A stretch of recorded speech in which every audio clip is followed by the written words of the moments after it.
Dear students, इस video में हम लोग डिस्कस करेंगे illness, disabilities and social relationship. As we all noted, अगर कोई पर्सन सफ़र कर रहा है क्रॉनिक इलनेस से और एनी फॉर्म ऑफ डिसेबिलिटी, तो उससे उसके सोशल रिलेशनशिप बहुत इफेक्ट होते हैं। In case of any acute illness, शुरू में तो आपकी फैमिली फ्रेंड्स आपको बहुत सपोर्ट कर रहे होते हैं, but in case of chronic illness, जब आपकी जो डिजीज़ है वो लॉन्गर ड्यूरेशन पे चली जाती है, तो आपको फैमिली या फ्रेंड से उस तरह की हेल्प या सपोर्ट नहीं मिल रही होती जो कि आपको इनिशियल डे ऑफ डिजीज़ में मिल रही होती है। इसकी वजह से आपके काफ़ी जो सोशल रिलेशनशिप है वो इफेक्ट होते हैं। इसके सर्टेन अगर हम देखते हैं पर्सपेक्टिव, तो सोशल रिलेशनशिप आपके किस किस तरह से एक्सपेक्ट होते हैं, इस वीडियो में हम इसको डिस्कस करते हैं। So illness, disability and social relationship. Chronic illness and disability has the tendency to affect the relationship both positively and negatively. It can strengthen or strain relationship with friends, relatives, and colleagues.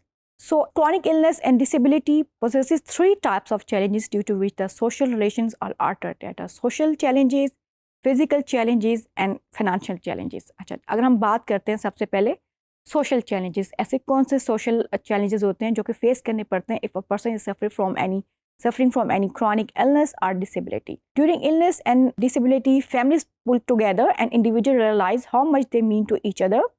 Friends and family might help each other willingly during the first few months of a chronic illness, but they might become more reluctant to do so over time. Obviously जब शुरू में आप illness होती है तो friend family सारे बहुत ज़्यादा सपोर्ट कर रहे होते हैं, in term of financial support भी कर रहे होते हैं, सोशल सपोर्ट भी कर रहे होते हैं, but with the passage of time जब वो चीज़ बहुत ज़्यादा आपकी डिजीज़ जो है एक्सटेंड हो जाती है, तो आपको वो उस तरह की सपोर्ट नहीं मिल रही होती है। मोस्टली इसमें मेल ज़्यादा सफ़र करते हैं, बिकॉज मेल का सोशल रोल सोसाइटी के अंदर फीमेल से ज़्यादा होता है। सेकंड, जो ज़्यादा सफ़र कर रहे होते हैं वो एल्डरली पीपल होते हैं, जो ओल्ड एज पीपल होते हैं, बिकॉज वो आउटलिव्ड होते हैं, उनके साथ के काफ़ी लोग ऑलरेडी पहले जा चुके होते हैं, तो उनके जो समटाइम क्लोज रिलेशनशिप नहीं होते and there depending on their distant relationship, जिसकी वजह से उनको सोशल चैलेंजेस ज़्यादा फेस करने पड़ते हैं as compare to other people. इसी तरह आप अगर क्लास वाइज देखें तो जो लोअर क्लास है उनके भी social challenges as compare to upper class बहुत ज़्यादा होते हैं। जो सेकंड मोस्ट इम्पॉर्टेंट चैलेंज है जो कि फेस करना पड़ता है in case of chronic illness and disability, that is the physical challenge. During illness and disability, the physical activity of individual are restricted. Restricted physical activity obstruct the individual to participate in previous activities that affect social relationship. यानी अगर आप physically disable हो गए हैं तो शायद आप अपनी एक्टिविटीज उस तरह से परफॉर्म नहीं कर सकते जिस तरह आप बिफोर इलनेस कर रहे थे।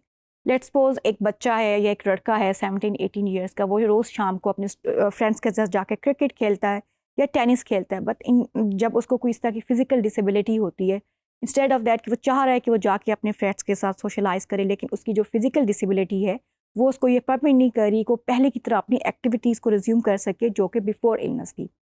अगर हम एक थर्ड बहुत इंपॉर्टेंट पर्सपेक्टिव देखते हैं क्रॉनिक इलनेस और डिसेबिलिटी का हमारी सोसाइटी के अंदर, वो है फाइनेंशियल चैलेंज। बिकॉज जब आप इलनेस जो क्रॉनिक इलनेस है, डिसेबिलिटी है, वो आपको फाइनेंशियली तौर पे भी बहुत ज़्यादा वीक कर देती है। Illness and disability causes a strain on the pocket of the individual. Decline in financial standing also strain relationship. Let's suppose students जो हैं वो मिल के सारे जाते हैं, कोई मूवी देखते हैं या जाके कहीं पे खाना खाते हैं, लेकिन अब आप स्टूडेंट जाना भी चाह रहे हैं, बट वो इतना स्ट्रेन हो चुका है बिकॉज ऑफ अपनी illness, out of the pocket उसने इतना स्पेंड किया है कि अब उसके पास, अगर उसके फ्रेंड उसको बुला भी रहे हैं, वो जाना भी चाह रहा है, but because of certain financial crisis की वजह से ही इज़ नॉट एबल कि वो उनको उस तरह से ज्वाइन कर सके। सो सोशल रिस्पॉन्सिबिलिटीज़ में आपको सोशल भी आप बहुत डिक्लाइन हो जाते हैं, आप फाइनेंशियली भी डिक्लाइन हो जाते हैं, और आपको फिजिकल हिंड्रेंस भी बहुत ज़्यादा देखनी पड़ती है इन केस अगर आप क्रॉनिक इलनेस और डिसेबिलिटी से डील कर रहे होते हैं। With social relationship and with chronic illness आपका मेंटल स्ट्रेस भी बहुत ज़्यादा हो जाता है। Obviously if someone is suffering from chronic illness और डिजीज़, तो उसका जो मेंटल स्ट्रेस है जो वो विद द फिजिकल स्ट्रेस वो भी बहुत इंक्रीज होगा। So poor social relation, poor physical restriction and financial pressure causes stress. एक तो आपके इलनेस और डिजीज़ का स्ट्रेस है, और जो एक्स्ट्रा स्ट्रेस आता है वो बिकॉज ऑफ सोशल आपके रिस्ट्रिक्शन है, आपकी फिजिकल रिस्ट्रिक्शन है, और आपकी फाइनेंशियल रिस्ट्रिक्शन है, जिसकी वजह से आप अपनी जो नॉर्मल एक्टिविटीज़ है जो बिफोर इलनेस कर रहे थे वो रिज्यूम नहीं कर पाते, और वो एड ऑन स्ट्रेस होता है आपके इलनेस और डिसेबिलिटी के स्ट्रेस के अलावा, और वो आपके मेंटल स्ट्रेस को और ज़्यादा इंक्रीज कर देता है। Stress also damages social relationship. Obviously जब आप मेंटली स्ट्रेस होंगे, जो आपके रिलेशनशिप ऑलरेडी डैमेज हैं बिकॉज ऑफ दिस इलनेस और डिसेबिलिटी, वो और ज़्यादा डैमेज होते हैं। So this is a thing जो कि आपकी इलनेस और जो आपकी डिसेबिलिटी है वो आपकी रिलेशनशिप को सफ़र कर रही होती है, अदर सोशली, आपके फिजिकली एंड आप mentally and financially as well. So thank you very much, students.